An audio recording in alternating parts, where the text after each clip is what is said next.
মিস্তরি নৌকা হানাইছে কেমন দেখা যায় ভাই আর দিব না আমরা ভাই কেউ আয় না ভাই এ ভাই দেও লাগো না ভাই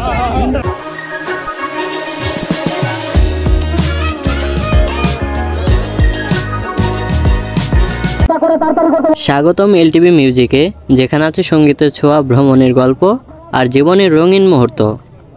গ্রামের মেলায় নৌকাবাজি দেখতে গেলাম। ভাবলাম দাঁড়িয়ে দাঁড়িয়ে আরাম করে খেলা দেখব, কিন্তু খেলা শুরু হতেই যেন পুরো গ্রাম নদীর ঘাটে এসে জড়ো হলো। এত লোকের ভিড়ে আমি জায়গা খুঁজে পাচ্ছিলাম না যে আমি কোথায় দাঁড়িয়ে খেলা দেখব। এদিক দিয়ে মানুষের ঠেলাঠেলি ধাক্কাধাক্কি খেতে খেতে আমার অবস্থা হালুয়ার মতো টাইট হয়ে গেল। এত লোকের ভিড়ে শরীর দিয়ে টসটস করে রস পড়ছে গরমে। এক সময় মনে হলো আমি নৌকাবাজি দেখতে আসিনি। মানুষের ধাক্কা, চিৎকার, চেঁচামেচি, ধুলোবালি সব মিলিয়ে অবস্থা এমন হলো যে নৌকা কম, মানুষের ধাক্কাই বেশি উপভোগ করতে হলো। শেষে নিজের শরীরই নৌকার মতো দুলতে লাগলো। শেষ পর্যন্ত দুইটা নৌকা দেখার ভাগ্য হলো, তবে বেশি আনন্দ হলো না, কারণ একটি নৌকা অনেক আগেই চলে আসছে আর একটি নৌকা অনেক পেছনে পড়ে গেছে। কথায় আছে মামা ভাগ্নে যেখানে, বিপদ নাই সেখানে। দেখতেই পাচ্ছি মামা ভাগ্নের নৌকা সবার আগে। এমন জায়গায় দাঁড়িয়েছি, নৌকা তো ভালো করে দেখতেই পারি না, তবে কিছু কাকা ও ভাইদের মাথা দেখতে পাচ্ছি স্পষ্টভাবে। কি আর করব, দাঁড়িয়ে দাঁড়িয়ে কাকাদের মাথার চুল গুনছি, কার মাথায় কয়টা চুল আছে। এদিকে আমি ধাক্কা খাইতে খাইতে যেন আলু ভর্তা হয়ে যাচ্ছি। এটা ছিল নৌকাবাইসের প্রথম টান। দুইটি নৌকা টান দিয়েছে, একটি নৌকা হাল ছেড়ে দিয়েছে। যতই চেষ্টা করুক, কথায় আছে মামা ভাগ্নে যেখানে, বিপদ নাই সেখানে। মামা ভাগ্নে তো জিতবেই। মানুষের ধাক্কা খেতে খেতে ভাবতেছি, আবার পিছন থেকে কেউ পকেট মেরে দেবে না তো। একবার ক্যামেরা ধরি, আরেকবার পকেটে হাত দিয়ে দেখি মানিব্যাগ ঠিক আছে কিনা। এত লোকে ধাক্কা খেতে খেতে আমার অবস্থা খুবই খারাপ হয়ে গেল। তাই বাধ্য হয়ে সেই ভিড়ে থেকে আমি বের হয়ে যাচ্ছিলাম, কিন্তু এত লোকের মাঝে আমি বের হতে পারছিলাম না। মানুষের ধাক্কাধাক্কিতে অনেক চেষ্টার পরে আমি কোনো রকম সেখান থেকে বের হয়ে আসলাম।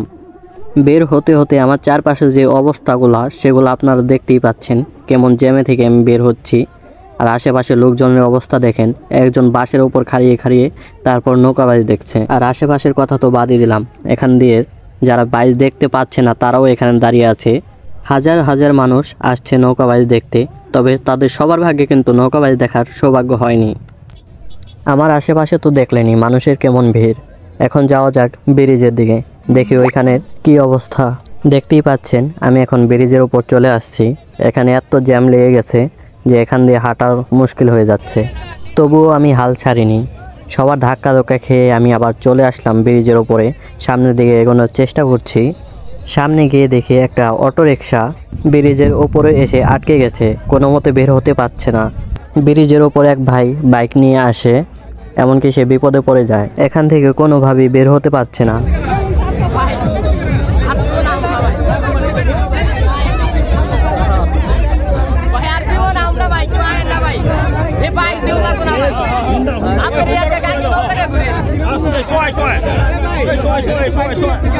শেষ পর্যন্ত ভাবলাম আগামীতে নৌকাবাজ টিভিতে দেখাই ভালো, অন্তত মানুষের ধাক্কা খাওয়া থেকে বেঁচে যাব।